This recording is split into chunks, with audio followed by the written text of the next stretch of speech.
Elizabeth Hinkle is a licensed marriage and family therapist licensed in Virginia, Kansas, and Washington, and has a telehealth private practice, MH Matters LLC. Elizabeth sees individual clients of all ages, as well as couples, and uses a systemic perspective to provide support for relationships, parenting, and family dynamics. So, welcome, Elizabeth. Thanks for coming on to here. We're doing another episode of these. So, we're working with Elizabeth Hinkle, LMFT. Elizabeth, tell us a little bit about yourself. Hi, thank you for having me. I'm really glad to be here. So, I'm a licensed marriage and family therapist, originally licensed in Virginia, and since then I've gotten two additional license, and I have a private practice and have been seeing clients for about 18 years total since I got my degree, and work with all ages and really enjoy providing therapy. Right now, my practice is 100% telehealth. Elizabeth and I, we used to be neighbors back when I started out, when I got out of my fellowship, and she was we started at one of the bigger hospital systems in Northern Virginia, working with kiddos and adolescents at the facility over there. And she really helped to welcome me as I was like becoming my grown ass self and being an attendant. So she's always stayed on my mind. And then she left, and we're like, oh no, we miss Elizabeth. But we kind of reconnected a bit over social medias and just generalish stuff. So I thought it'd be great to have her on here because I want to, we talk a lot about psychiatry stuff, but we also talk about like mental health and therapy and stuff. So one of the questions that I get a lot from people is, well, when I'm looking for a therapist, what degree am I looking for? And why do these people have all these different degrees? And what do they mean? And what's this? And is one better than another? What is an LMFT? What's a licensed marriage family therapist? And can you explain the differences a little bit more, probably better than I can, about all, LPCs and LCSW, and there's probably ABCs and things that I'm forgetting. So go for it. Yeah, you mentioned the main ones. And that's a great question. And I hear that a lot too. It is confusing because there's different ways, different routes to become a therapist. And so what I did was a program specifically about marriage and family therapy, which is basically taking a look at the systems perspective and learning a lot specifically about relationships and working with couples and families. So that was sort of my area of focus in my training. And then most people who have a degree in marriage and family therapy makes sense that they're going to become an LMFT, which is actually one of the relatively newer license. What most people have heard of and has been around for a really long time is social work. And so people can get a master's in social work without it being a clinical focus, but certainly there are clinical social workers. And so that's another area of master's level training. And so people who get a master's in social work with a clinical focus go on to be LCSW, licensed clinical social worker. And then there's the LPC, licensed professional counselor. And that's the other sort of bigger, well-known license. And so what that can look like is a master's in some type of counseling. There's all different kinds of programs, community counseling, and then other areas of specialty and focus. So it's really about what kind of graduate training do you have, and then what license kind of matches up best with that. In terms of when people are looking for a therapist, many times it doesn't truly matter as much about which kind of degree or which kind of license. The main thing I encourage people to look for are what is those areas of focus for that clinician. So in other words, something I specialize in is working with couples. Not everybody does that kind of work. Somebody with an LCSW and LPC could also work with couples, and many don't. So it's kind of based on what you're looking for. Another area of my special training is in DBT, dialectical behavior therapy. And so I work with people who want to learn that and those types of skills and do that type of therapy. anybody with any type of license potentially could have that kind of training. So it's more relevant to look for what are the populations the therapist likes to and has experience working with, and then what kinds of things are you looking for as the client? Does it seem like that part's going to be a good fit? And it's hard, right? Because even for, again, myself, like as a psychiatrist, and when I'm looking for things and I get these questions a lot from people like, well, who should I look for? What's the thing? And I'm looking for this, I'm looking for that. And sometimes I don't know, right? Because, and a lot of it too also is state dependent, right? Because I think in different states, there's different licenses and they, it varies. Yeah, definitely. Most states have all of the license we've talked about now. Like I said, LMFT was kind of one of the relatively later ones to come along. So most people are more familiar with the others. But certainly it can vary by state, and then it can just vary by what that person's kind of training and experience has been. So another example is where we met, and a lot of my clinical work has been with adolescents. So that's something that I have become kind of more specialized in over the years. Not necessarily everyone has that same type of training and experience. So to me, again, that's kind of the more important thing to focus on. Can you give an example? Because I think, there's a lot of people who have an idea of like, oh, if someone's becoming a doctor, they have to go to med school and then they go to college and then med school and a residency and maybe a fellowship, and then they're like a quote unquote real doctor. It's not dissimilar for a lot of therapists and counselors to have a long kind of multi-step journey. And I think that there's a lot of people who don't know exactly how many steps and processes and there are along the way. Could you think you could walk us through what a typical route may look like? So typically what you do is some type of relevant experience in your undergrad, not always. Some people I went to graduate school with were coming from a completely different background. I had an attorney who was in my program, for example. So you don't necessarily have to have that background in human services or a related field. I think it helps too, but so essentially you're starting graduate school, and that can be 1 year for some programs. Mine happened to be 3 years full time. It was a pretty intense program. And so a lot of people, again, don't really understand the amount of time that I spent in both coursework. And then I did a 2-semester practicum and a 12-month internship at 2 different types of settings. So programs really vary, again, with how many credits they are, how long they are. They typically involve some type of practicum internship, whether it's 1 or 2 different combinations thereof, to then get your degree. From your degree, you're considered a resident in counseling or therapy.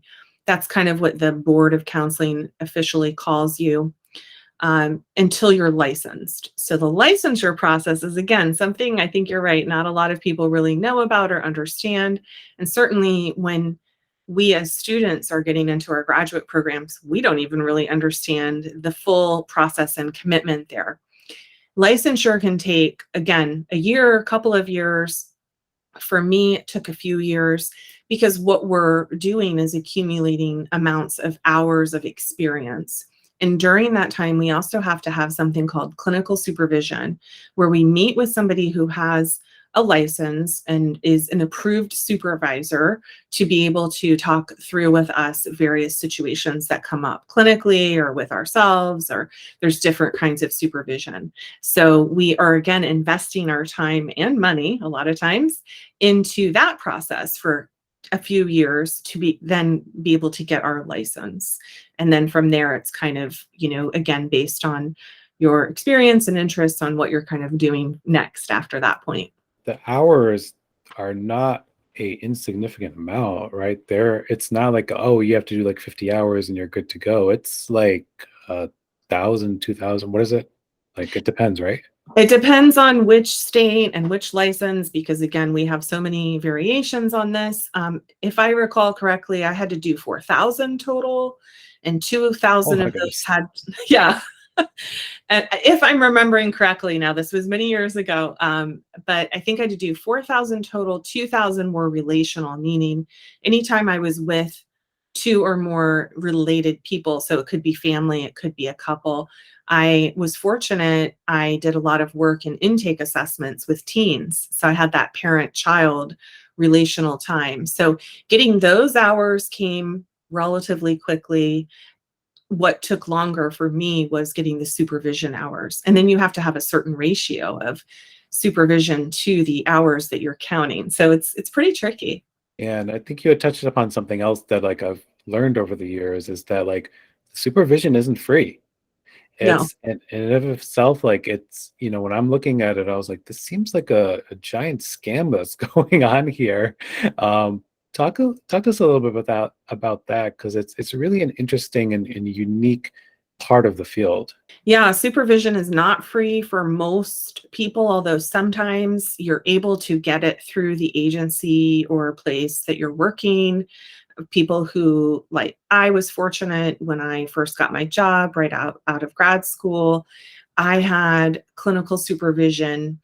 Although it wasn't all of it, I could get some of it through my workplace. That was kind of one of their benefits. So they, of course, paid me significantly less as an unlicensed person. And that's typically the structure. Unfortunately, most people who are waiting for that license aren't really getting a whole lot of money. Now, I'll comment on most people who are licensed aren't getting paid tons of money either, but that's a different topic. So during the supervision process, yes, many times. And so something I had to do was also pay for supervision outside of the workplace benefit.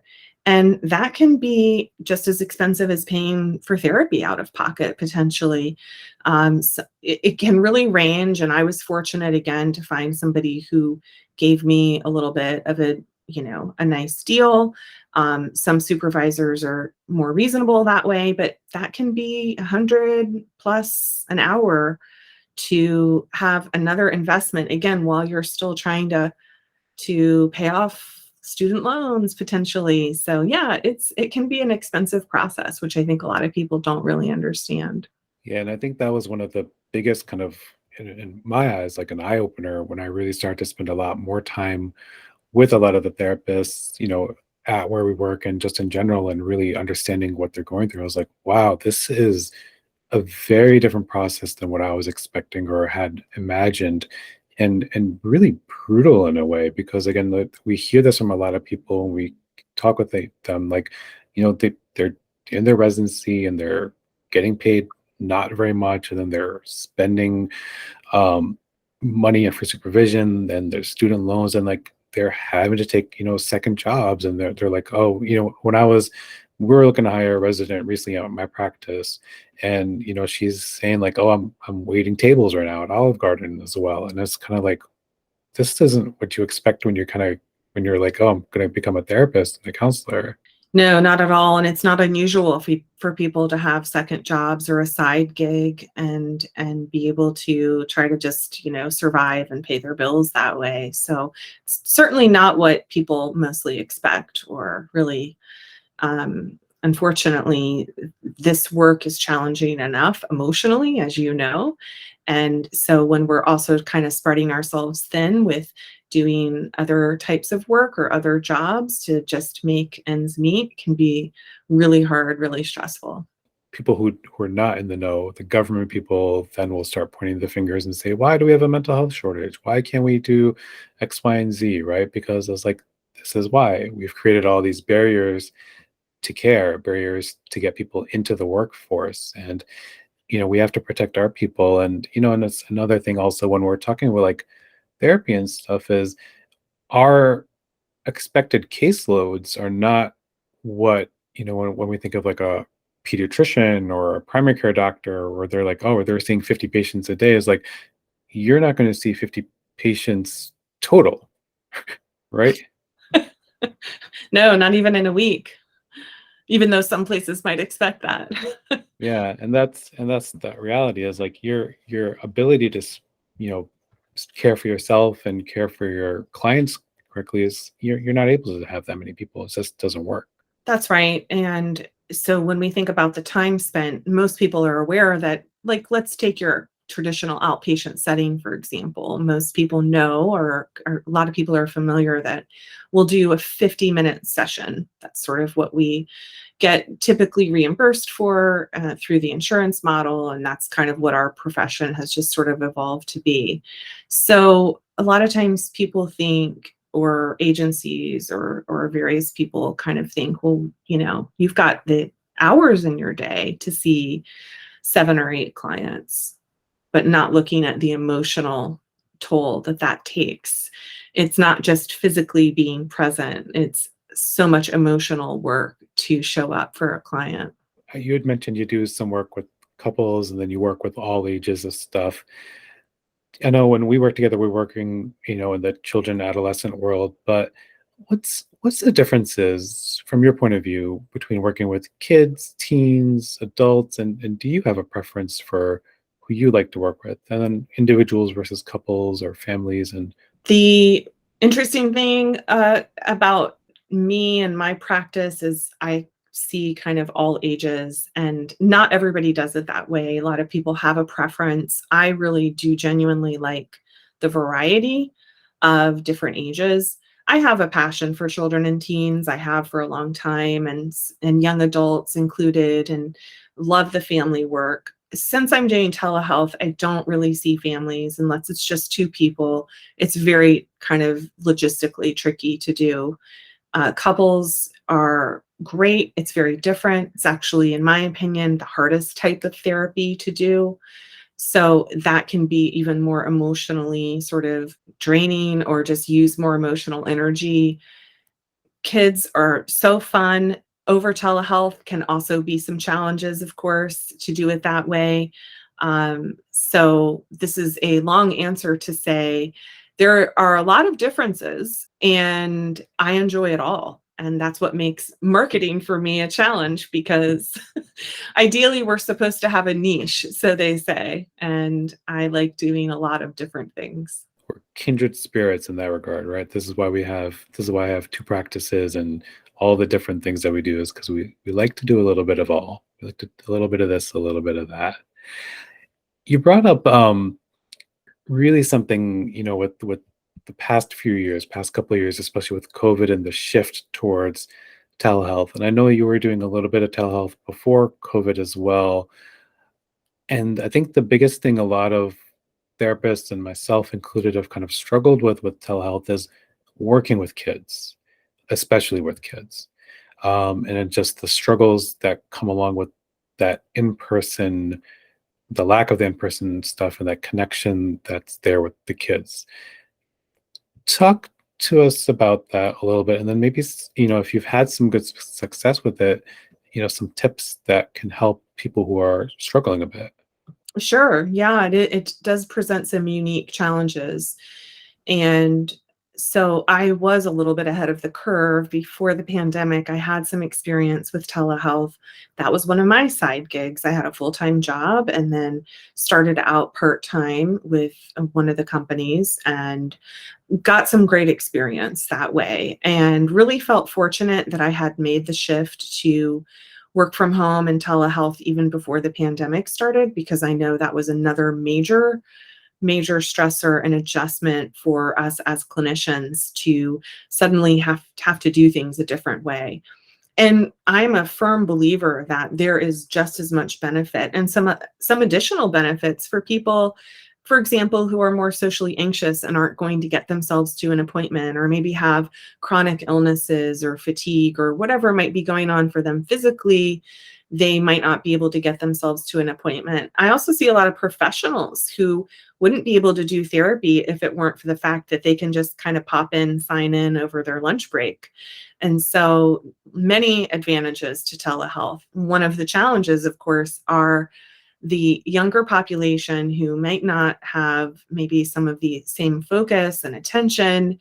They're certainly not going to most of the time going to want to do talk therapy the whole time.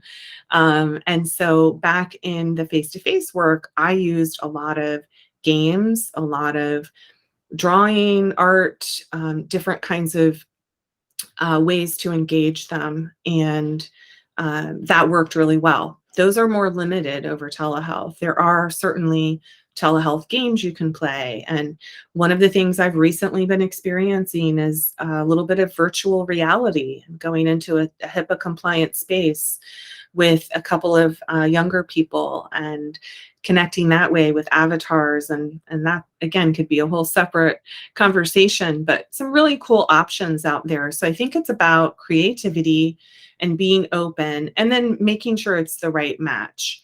I have a client who just turned 9, and she happens to be able to do things like focus on a workbook. She has a copy, I have a copy, and we've kind of gone through it together and do different activities, and we'll talk through her part. She'll write things down and show me and tell me. I have another client who really enjoys, in the private practice platform I use, there's a whiteboard. And so we can draw together through the whiteboard. And sometimes he isn't as verbal. And so we'll switch over to the chat, and he'll tell me a lot more through the chat than he will with verbalizing words and emotions. So I think it's, again, those are kind of some thoughts and tips about just being open to trying different things and seeing what's really going to work best for you and for your client. And again, not everybody's going to, work well in that way. So I'm always open to making a referral to a face-to-face practitioner for anybody, any age, who I think this, isn't necessarily working for you in terms of the connection. And I think that's like a really important point too that you're bringing up, is knowing when what you're doing isn't working and knowing when to say, hey, I think we need to kind of do something different. And it's hard, right? When you're in private practice and you're kind of, I don't want to say you're fighting for people, right? But you're trying to get some clients, some patients, and then you have to be like, this isn't working and I need to send you out. I need you to send you somewhere else. So it's a hard thing, but it's necessary, right? If you're really trying to do the best that you can do for your peoples. Absolutely. I'll give another quick example. I had a young person I very much enjoyed working with who initially told me a little bit about some history with an eating disorder. And that kind of evolved over the course of our time together. And I began to realize that they needed more face-to-face work for true evaluation. It's also not an area of my specialty. And I was very transparent about that at the beginning. However, I think that because of our work together and the consistency we were able to have and the connection we had, that made here's the next recommendation, the next step for you, a little bit easier for that client. You talked about working with, we'll go back a little bit, but working with like couples and stuff. And I think a lot of people have a lot of interest. And I think anybody in a relationship could benefit from like couples work. And people, can you talk a bit about couples work and family work as a whole? Just because I think when people have this idea or the misconception, they're like, oh, you're in couples counseling. What's wrong with your marriage? Or what's wrong with your relationship? And I think we know that that's a false kind of idea, but talk to us about that. And I think it's really interesting in some of the misconceptions and some of the benefits from couples work. Sure. Yeah. Happy to speak on that. And you're right. I think a lot of times there is that sort of negative connotation with there must be something wrong when there doesn't necessarily have to be. And some couples even are proactive and want to do the premarital, or not even they're necessarily going to get married or need to be married. They just want to establish more of a stronger connection or bond or better communication earlier on in their relationship. And I really commend people who take more of the proactive step to do that before it feels like the relationship is sort of untenable or one person already has their foot out the door. When it's that kind of situation, that makes the work that we're doing in therapy a lot more difficult, because a lot of times people have already sort of mostly decided they're out. And so backing up to when you do feel committed with your partner, it can be a really helpful resource. I tell couples all the time, we've all got our own stuff. Um, things from childhood, messages from parents, areas of attachment or non-attachment, or whatever that looks like for us, all sorts of things going on that can easily get triggered and come up in relationships. And so that tends to be one of the most common things that I help people with is, what does that look like when you're getting kind of triggered? How do you self-soothe? How do you co-regulate and then maintain the connection and communicate? Condensing it to a very small portion of the work. But yeah, I think the more proactive and the sooner you can get into it, and recognizing that all couples need help at some point in their relationship, I'm a fan of that.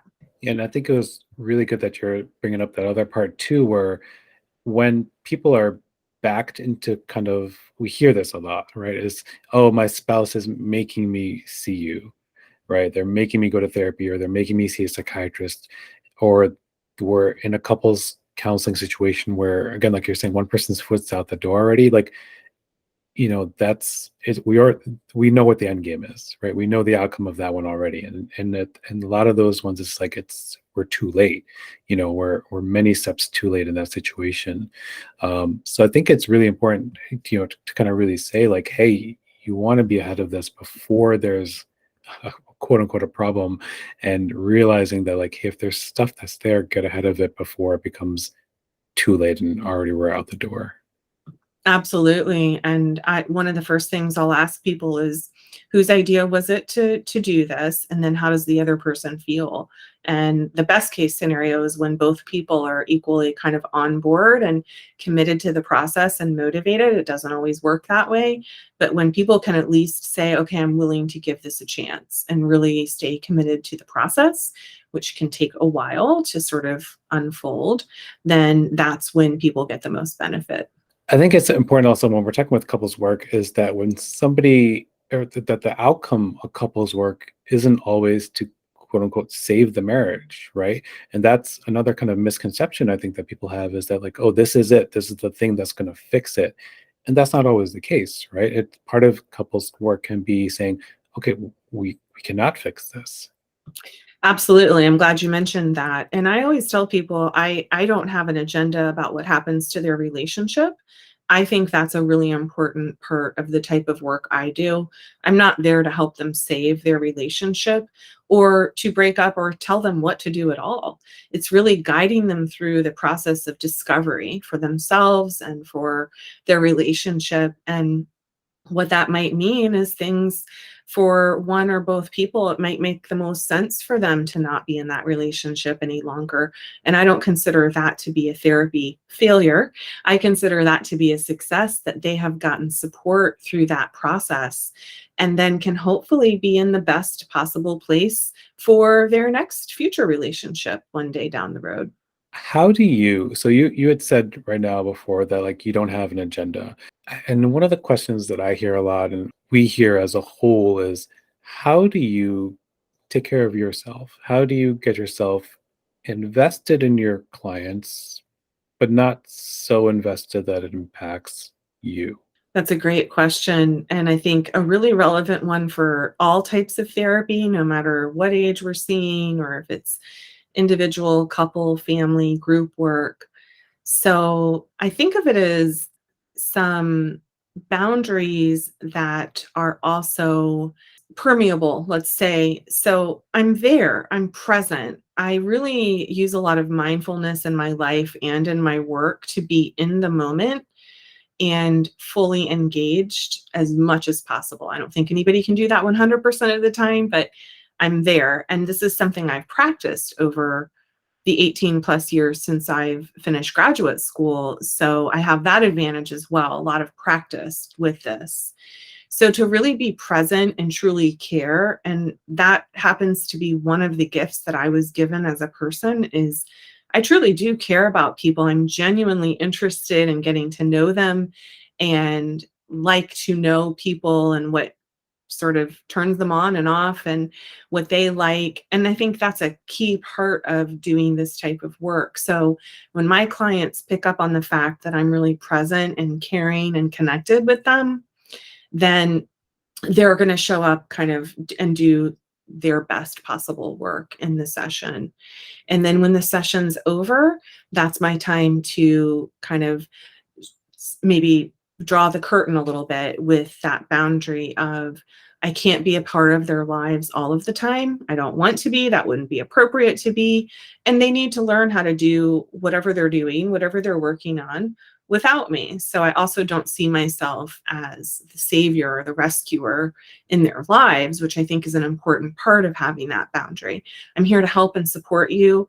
I genuinely care about you. This is also a professional relationship where you're going to tell me feedback about what I'm doing or not doing to help you in sessions and out of sessions. And then I care about you, and then we're going to kind of leave it at that. And then you're sort of off to do your own thing in between times we're meeting or at the point when we're ready to wrap up. And that's something that helps me. If I know I'm doing my best in those moments, then it's so, so important for me to be able to kind of turn that part off. One of my physical boundaries at home is I'm fortunate to have an office, and I only work in my office. And so when I leave the office, that's a time, that's a signal to my brain to say, that's the end of that. It's time for me to go to other parts of my home and life and take care of myself and do different parts of things for me. Yeah, the physical boundaries, like the office, again, like even this whole pandemic situation through when it was going on, like I would always go into the office every day, no matter what. Like Yeah. from the beginning, just because I needed it personally for myself. Like I can't function at home doing work stuff, and I make sure to get everything done before I leave, because I was like, once I leave the office, left the office, we're done. That's right. Absolutely. And not everybody, has the office to go to or the office space. So I certainly encourage people to find whatever works for you. But another example of boundaries is I'm not going to look at or respond to emails or messages when I'm not working. So there's all different ways to kind of create and maintain these really important boundaries that then help us to take care of ourselves. So then I can be, again, present for the next time. Technology's blessing and a curse that way, right? Because it's allowed us to be more connected, but do we want to be more connected? Please don't email me, right? Please hesitate to contact me again, right? I left that on my when I went on vacation recently. That was my out of office reply was, please hesitate to contact anybody. So I love it. Yeah. Yeah. Definitely pros and cons to the connection. I think we all have to find our ways, turning notifications off or taking the app off our phone or whatever works for each person. But having those boundaries is super important. one of the reasons, shifting gears a bit, that I wanted to have you on here, because I know you had an exciting, and you've gone through a bunch of different work journeys. I want to kind of like take us through that a little bit. I know we got connected through, again, through our bigger health system as being a part of a bigger organization. What are some of the pros and cons of something like that, and what made you decide to leave that? Yeah. So the place where you and I were neighbors, I was there for 15 years, an outpatient behavioral health center that I was fortunate to be in many different roles and have such great experiences clinically and also as a leader. I was a program manager at one point. I did supervision, all sorts of really great experiences and opportunities. The main reason I decided to leave there was moving out of the area. And that also kind of segued nicely with what I had started part-time, was doing the telehealth work online. And so I was able to kind of use that as a jumping off point to work from home. This was about 3 years ago that I started doing that. And that was, again, kind of in a combination of different roles and opportunities through that company. And that worked out really well as a great way for me to get experience and benefits and so forth. One thing that people often think about therapists and sometimes psychiatrists and psychologists is the ultimate goal is private practice. And I don't necessarily think that's true. I think it can be for some people. It never was really for me, ironically. It wasn't something that I had in mind as sort of the ultimate experience was to do private practice. Things have certainly evolved that way, that I am now full-time private practice. And I'm really happy with that. It's working really well for me. It's a huge accomplishment, pros and cons to that as well. So some of the pros of working for companies have been, of course, the consistent pay and the structure and the benefits that come along with that, being able to get some supervision before I was licensed, and so forth and so on. Certainly working with colleagues and having amazing experiences on teams, those have been some of my favorite parts. The main pro for me with moving into private practice was, honestly, I was kind of tired of making money on behalf of other people. I have a lot of skills and experience and a lot of things to offer. And it just came to the realization and desire to say, I'm willing to take the risk to do this. And that is the major con, is it is a risk, just like any business that you own. You never really know for sure how's it going to go. That you have to have some willingness to take some risks and put yourself out there. And especially, when you're starting up a newer business and maybe people don't know about it yet, you kind of are putting yourself out there to say, maybe I'm not going to make as much money as I hope or expect or budget or need.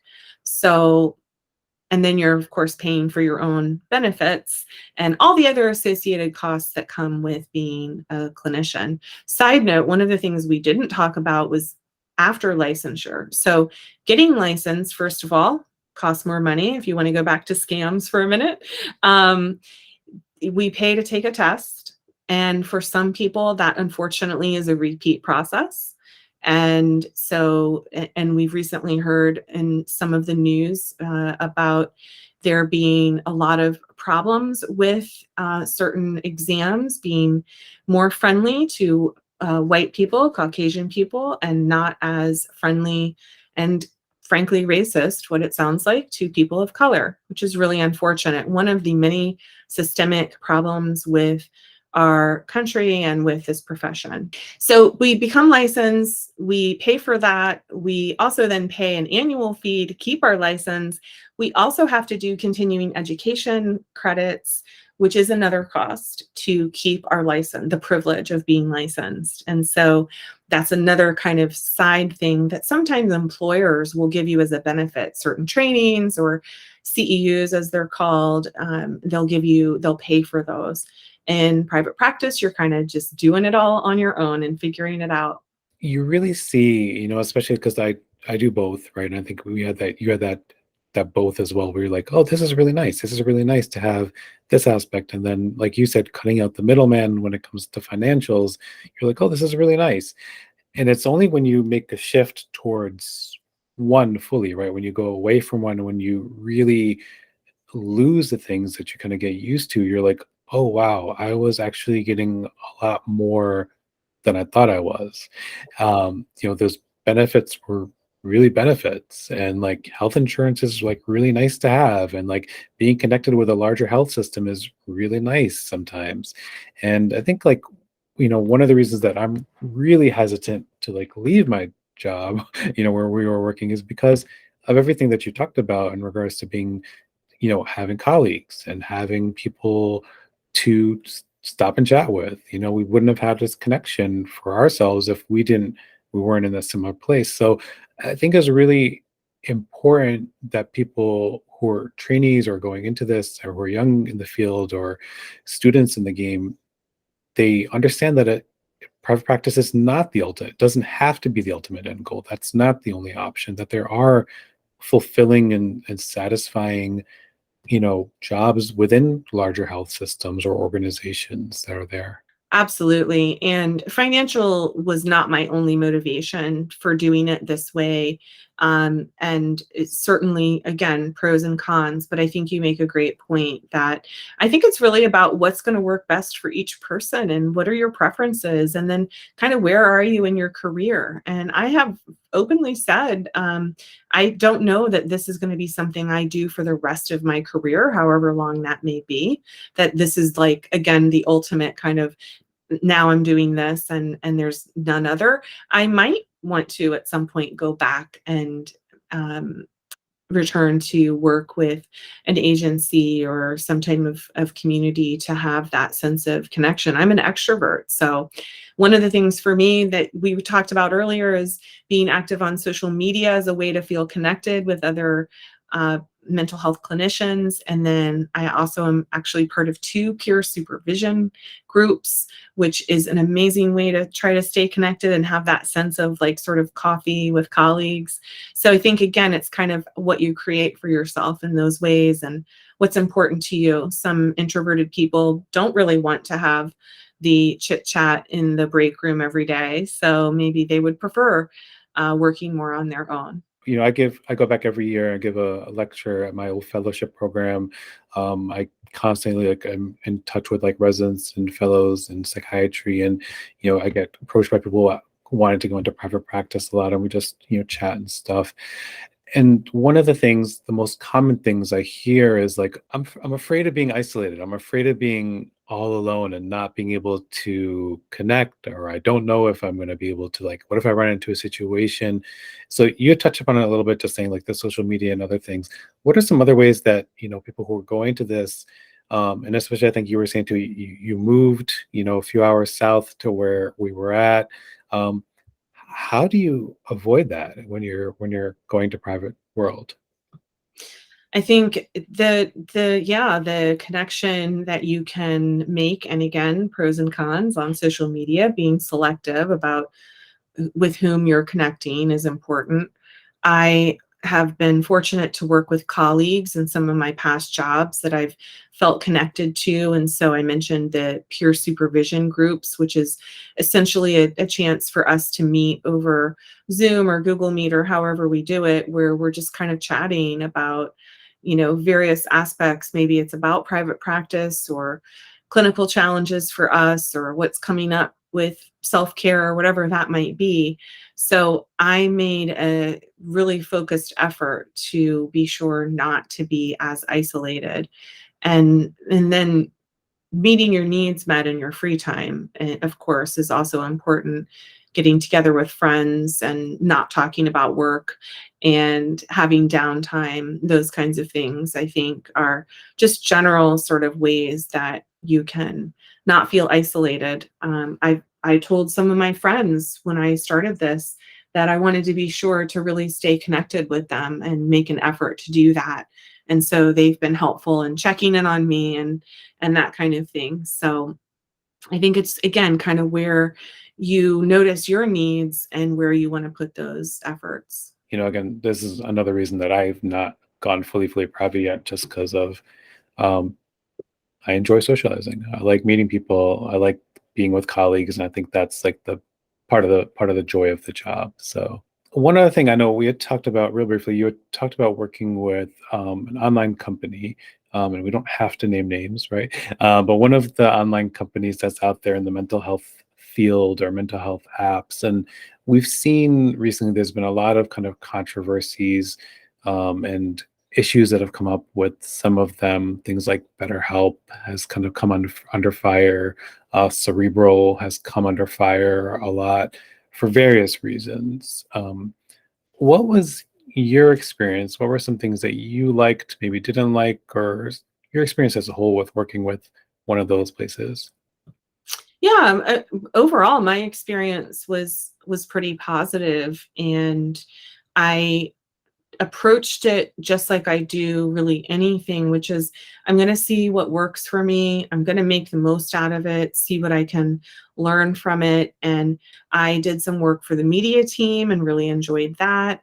I had different kinds of roles. I did some peer consultations for them as well.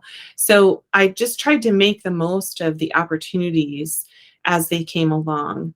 I could also start to realize I can be naive sometimes, and I think we all can at some level in this field, that we kind of hope for the best. And I wasn't and haven't been staying in touch with some of the larger big picture issues, and so I just focused on what worked for me, what worked for my clients, tried to learn from it and take away what I could from that experience.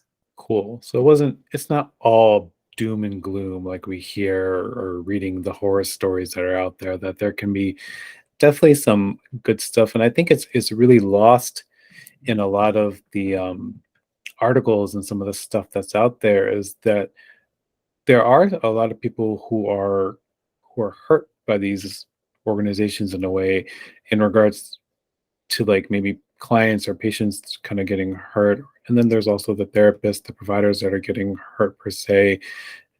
But it doesn't take away, and I think this is part of the kind of problem per se with some of these narratives or these articles, like it doesn't take away from the skill or the ability of the providers, right, that are there, the therapists. It doesn't mean like they're crappy providers because they're working for Talkspace or something like that, or they have done such a terrible job, and that's why the patients and there's client complaints. It's, it's some of those structural overhead issues that have kind of filter all the way down from there. Absolutely. Yeah, I think that's a great point. And just like any company, agency, hospital setting, private practice, wherever you go, you're going to find people who are very competent and skilled and great at what they do. And you're going to find people who, unfortunately, in our field, we know those clinicians exist who aren't as competent or skilled or, unfortunately, as ethical. And so, just like anywhere you go, it's going to be a mix. And so I certainly had some positive experiences.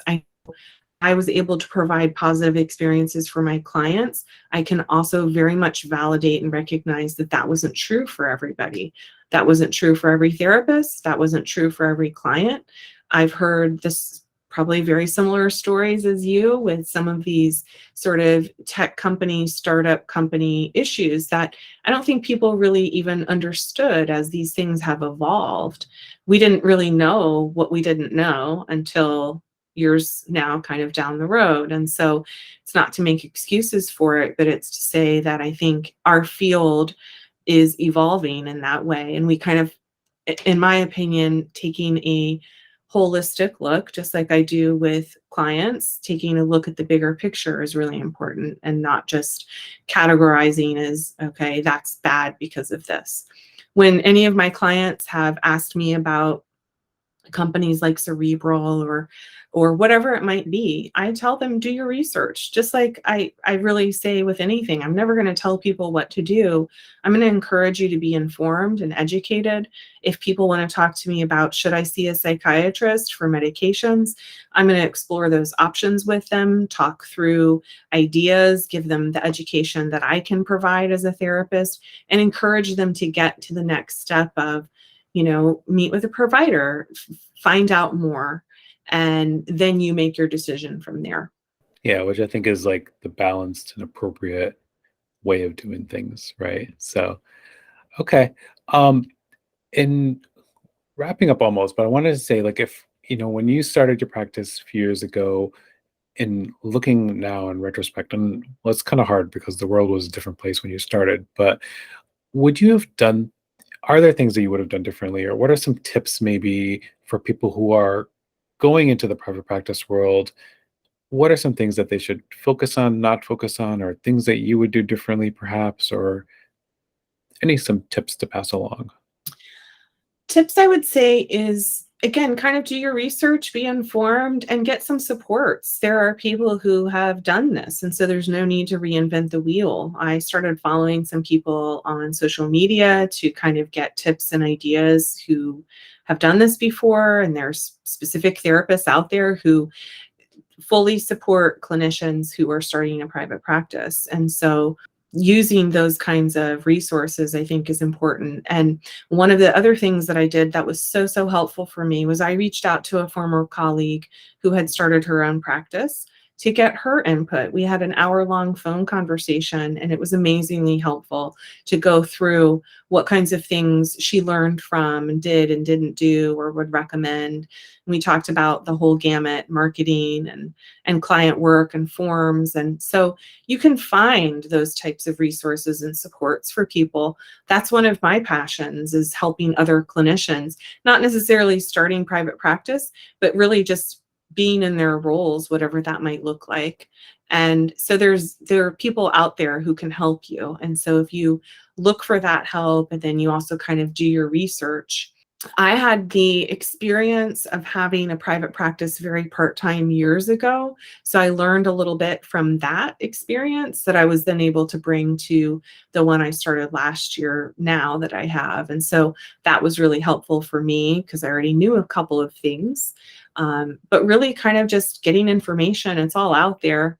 And then being willing to take the risk. If you're going to do private practice, it's going to come with risk and what feels like for a while a very much a lack of balance, because you're trying to find that balance of taking on clients, not doing too much. And so again, kind of reaching out for support, whatever that might look like, is a really helpful thing to do. It's a metaphor for therapy as a whole, right? Is the help and the resources are there. You just have to ask and put your hand out for it, right?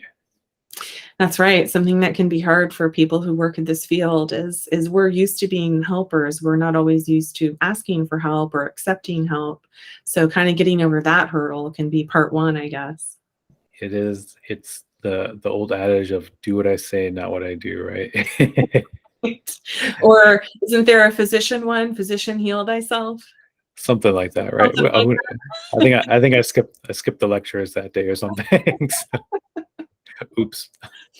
Well, Elizabeth, I'm going to be mindful of your time and thank you for spending it with us and sharing your journey with us a little bit. So thank you. Any kind of things that you want to pass along or say as a parting from us? Oh, it's just been a pleasure. I love talking, and it's been a while since we've had a conversation. So this is really nice, and I could talk for hours. So I don't have anything in particular on my mind to add. But yeah, it was a genuine pleasure. Yeah, always a fun one. So you were always like always one of my favorites, and definitely, like I was saying, we definitely missed you over where we're at. So it's good to have you on here. Yeah, I miss the people for sure. I made some great longtime friends and colleagues and connections that way. So that's invaluable and something I do miss for sure. Just being So silly in the hallway. yeah, everybody who's watching or listening along, wherever you're at, keep the connections with the good people. Keep those because you never know when you need them, right? Oh, absolutely. And that's what I think life's about, really being a human, is staying connected, whether it's colleagues or friends or family. So always.